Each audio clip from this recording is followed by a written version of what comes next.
पे वही उन्होंने जहर उगला, पाकिस्तान के खिलाफ उन्होंने बातचीत की, वो जो आज़ाद कश्मीर पे उनकी तो निगाहें जो हैं वो लगी हुई हैं और आज भी उन्होंने इस बात का इरादा किया।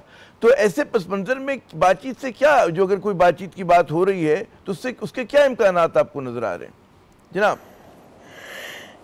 देखिए, कम से कम उसने ये तो कह दिया कि बातचीत करेंगे, लेकिन उसके बाद वही जो आम भारत का एक पोजीशनिंग होती है, पोस्चर होता है कि हम क्या कहते हैं, दहशतगर्दी पे बात करेंगे और अगर करेंगे तो और पहले दिन से मैं तो कह रही थी कि भारत भागता हुआ अमेरिका के पास गया कि सीज फायर कराओ, क्योंकि उनके हालत उनके साथ जो हो रहा था अटैक, पाकिस्तान जो एयरफोर्स उनके साथ कर रही थी वो नहीं बर्दाश्त कर सके, उनकी लॉसेस बहुत हुई हैं, टेक्निकल भी, जानों में भी।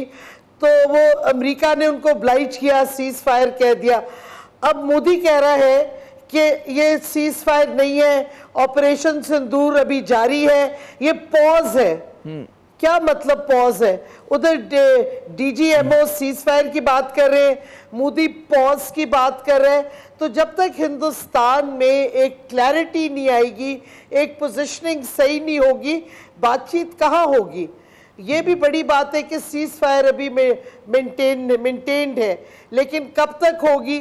और ये मैं समझती हूँ, आप सीज फायर की बात जब करते हैं, आप सिर्फ इंटरनेशनल बॉर्डर्स पे नहीं कर सकते। सीज फायर आपको एलओसी पे बहुत लाजमी है।